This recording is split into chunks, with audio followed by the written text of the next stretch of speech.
Good morning, good afternoon, good evening. Welcome to Late Night Learning. I'm your host, Dr. Anthony Palumba. Now today we're going to be going through part 2 of media management.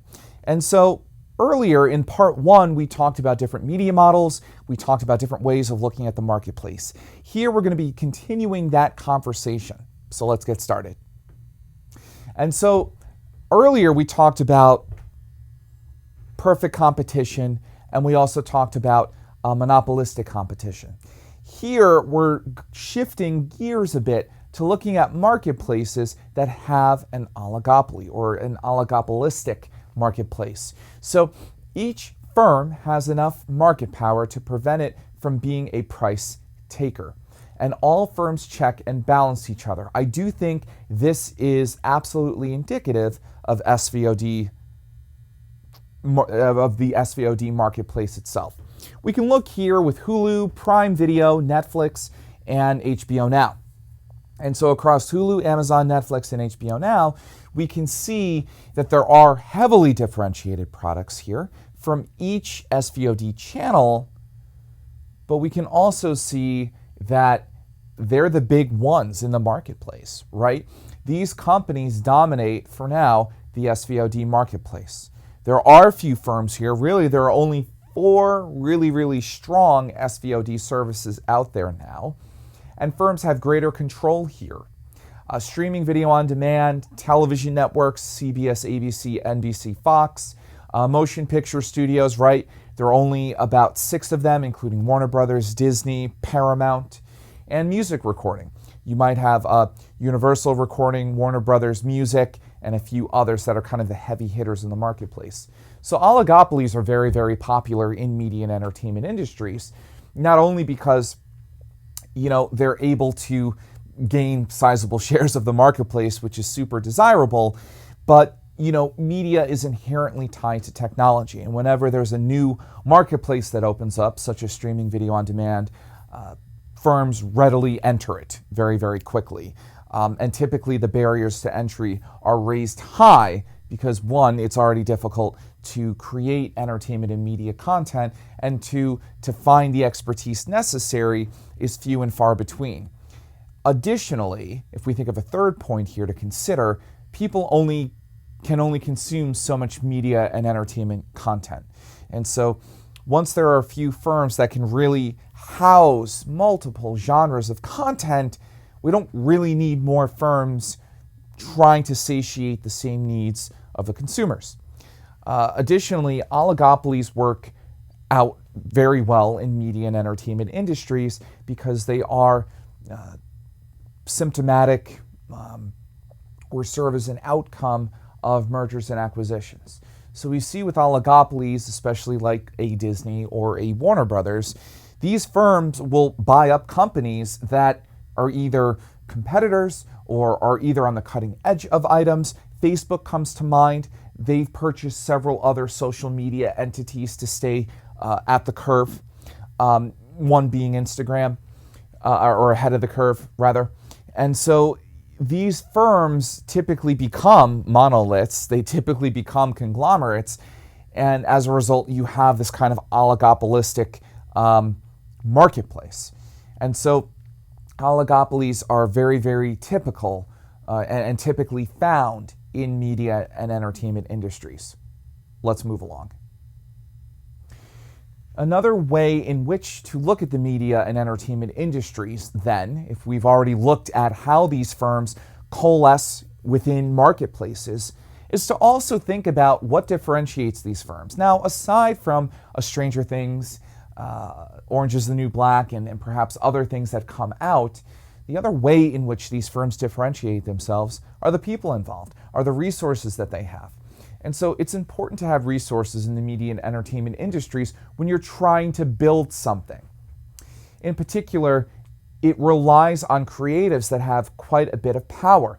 We have Ryan Murphy, Shonda Rhimes, J.J. Abrams, Quentin Tarantino, James Burrows, Pamela Fry. All of you should know who all of these people are. They are stellar creatives. And their expertise really can't be replicated. Even in Silicon Valley, where there's a ton of competition, there are thousands of computer software programmers. I don't know that the same argument could be made that there are thousands of Ryan Murphys. There are thousands of Quentin Tarantinos. This is a particular trait that is very unique to the media and entertainment industries. So resources in media and entertainment industries are not duplicable. It's not concrete. It's not wood for houses or leather for cars. You can't make more of Ryan Murphy. So not only are there not thousands of Ryan Murphys around to help you shoot your own version of Glee or American Horror Story, both of which he's behind, you can't make him. You can't create new resources.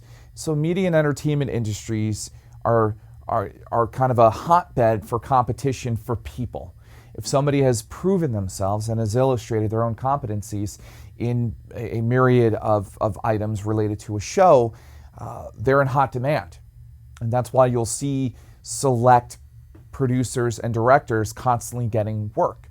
Although with the advent of streaming video on demand services and the amount of content that's being created, there are more opportunities now for creatives than there have been before. Let's move along. So if we look at the resource-based view continued, there are 4 parameters here in order to consider how what the equity is behind a particular resource. One is the value. How much do you value this particular resource?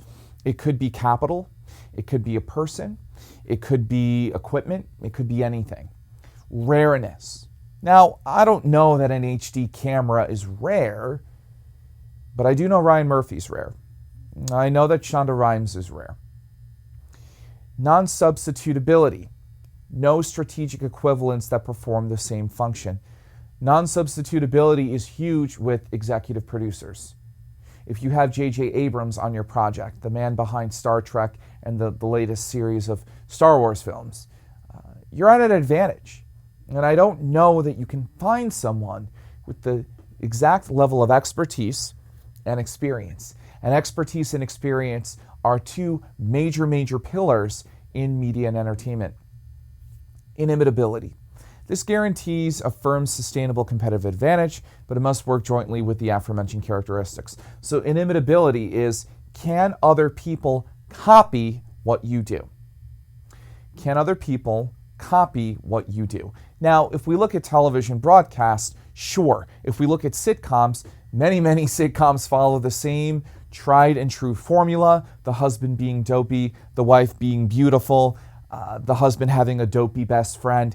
That has been replicated over and over again, from the Honeymooners to the Simpsons to the King of Queens to even the Flintstones. And so we know that there's a lot of copying going on with broadcast sitcoms. Differently though, if we look at premium content that has been put out, is there another Stranger Things? Is there another Game of Thrones? Is there another Insecure? No, there aren't. Those shows appear to be more difficult to replicate, and I don't think that's on accident. These SVOD firms do look for content that is inimitable. Whereas with television, and particularly broadcast and cable, it's a little bit more difficult for them to find content that cannot be readily replicable. And I also think it's it's an investment situation as well. SVOD services are spending more and more money on their content than TV broadcasts. And so there are less complexities that are involved in shooting an episode of, The Good Place, rather than maybe Orange is the New Black or House of Cards or anything, or the OA for that matter. Let's move along. Media management and the public interest. So we've covered resources, we've covered different ways of looking at media and entertainment. Now I want to shift gears into thinking about the public interest and thinking about ethics and thinking about the future of media management.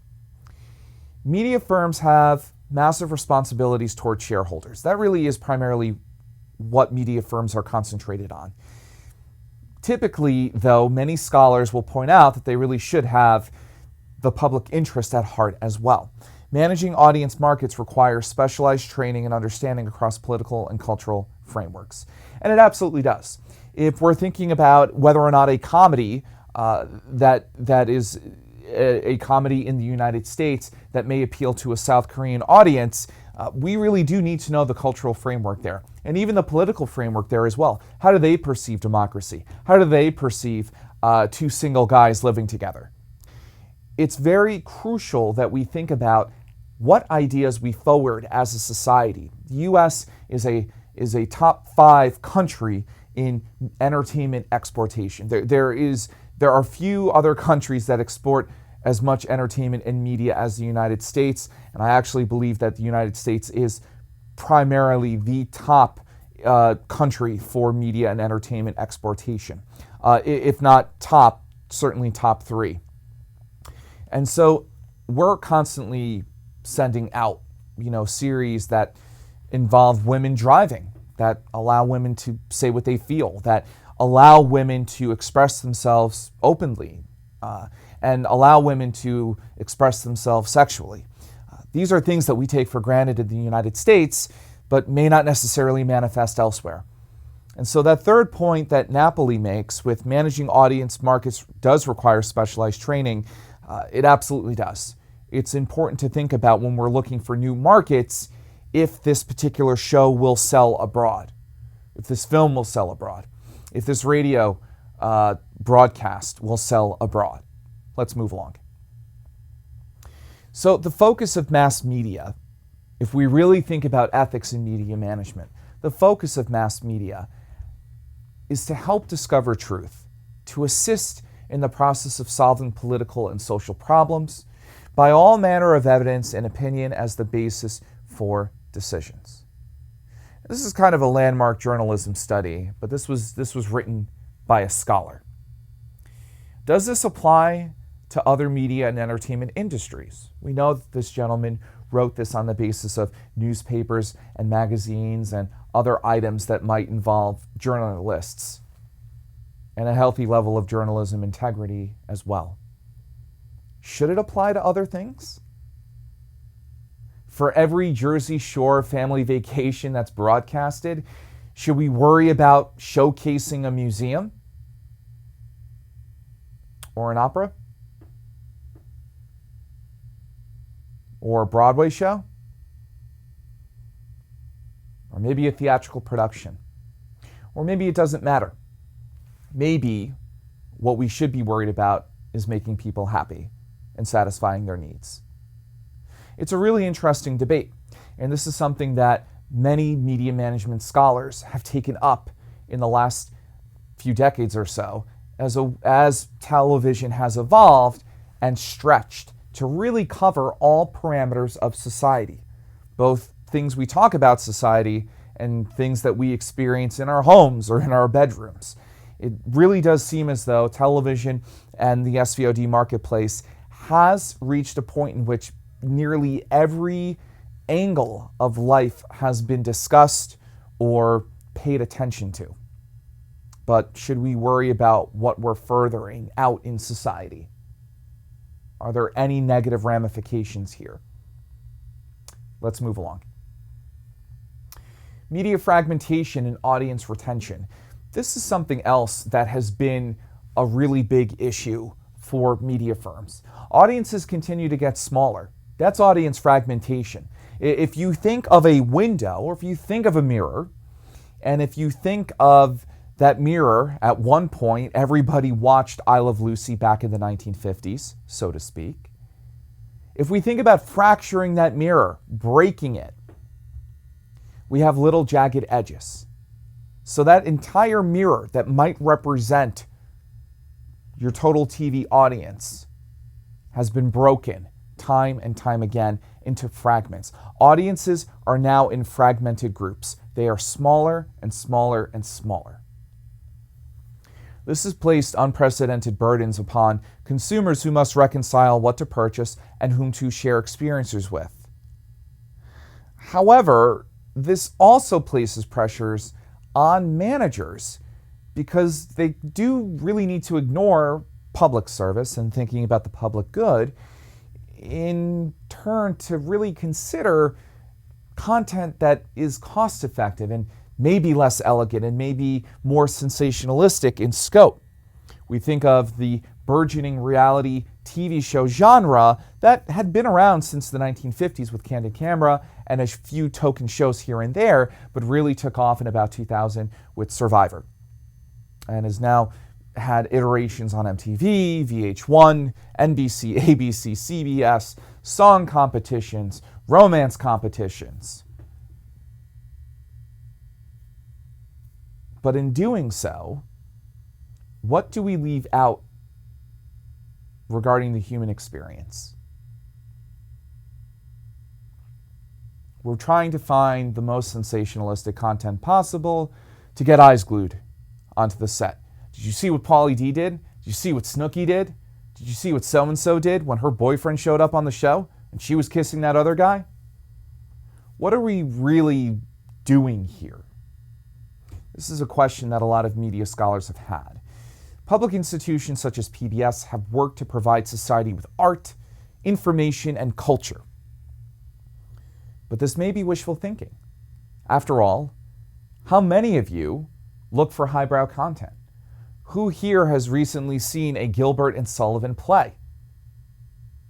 I've seen them in the past, but it's likely not the case for many of you, and there's nothing wrong with that. Ideally, people would watch programs with art and culture en masse.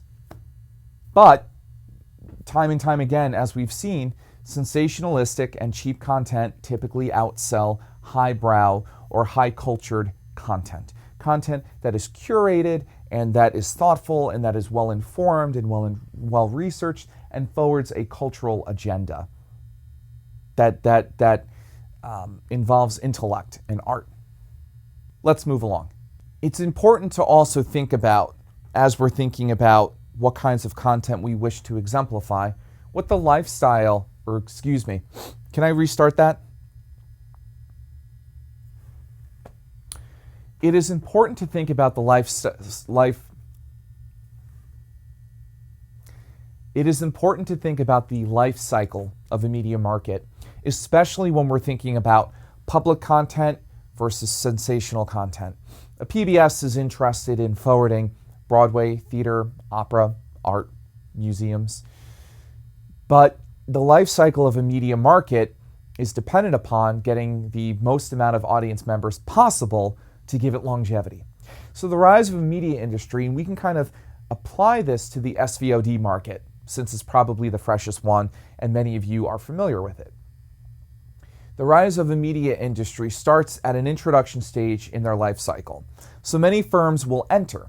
So with Netflix and Hulu and Amazon Prime, we've also had Crackle and we've had other SVOD services try to enter.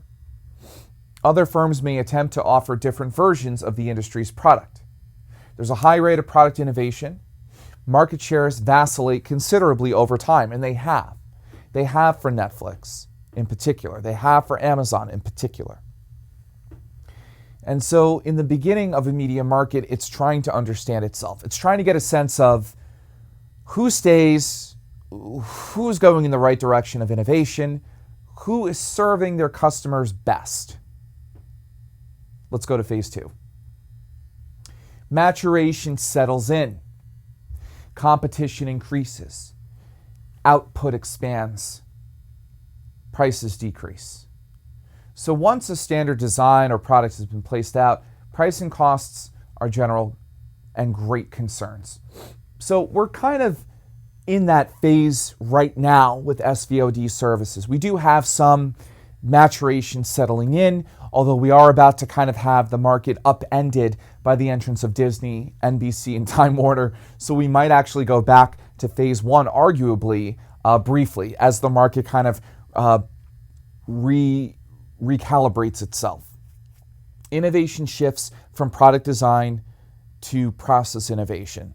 And you are seeing that with Netflix, you are seeing that with Hulu, toggling between whether or not they can include advertisements, whether or not they can have product placement, whether or not they can show their product in other markets, right? If we're thinking about process innovation, one innovative process is being able to showcase Netflix in China or in Australia or in other markets that have not been served by any of these SVOD services.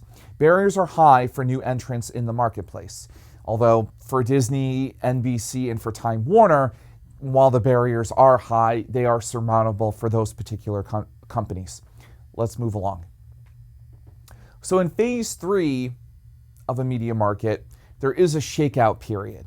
The number of firms in the industry decrease. And this may happen once these other 3 entrants come into the SVOD marketplace. Profits are high, but are also more stable and probably at a predictable rate. Market shares are stable as well. This is very much notable for books and magazine. You could argue television SVOD if you want to loop in television as well. They're currently in a shakeout period.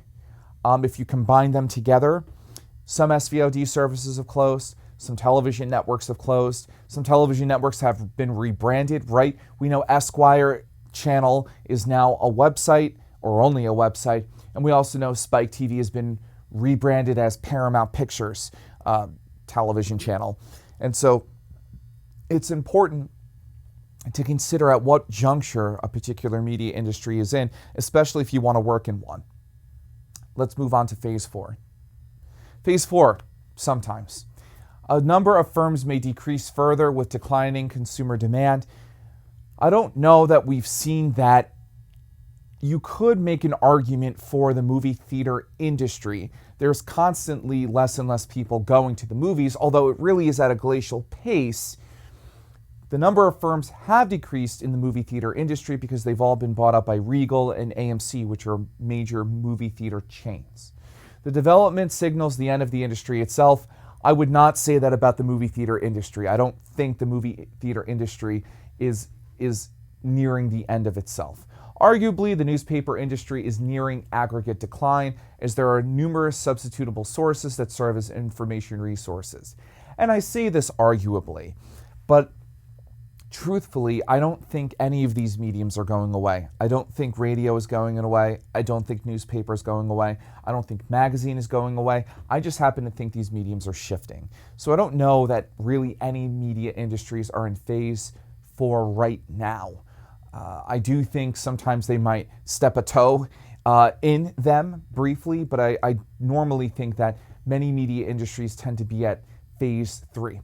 You could apply phase 4, though, with the video rental industry, right? If we think about brick and mortar chains like Blockbuster and Captain Video and other things like that, you might say to yourself, yeah, there were a number of firms that decreased. There was declining consumer demand for physical video rentals, and it did signal the end of the industry itself. And right now, the physical video rental marketplace is on life support, and I would imagine within the next few decades, it will be completely gone, for sure.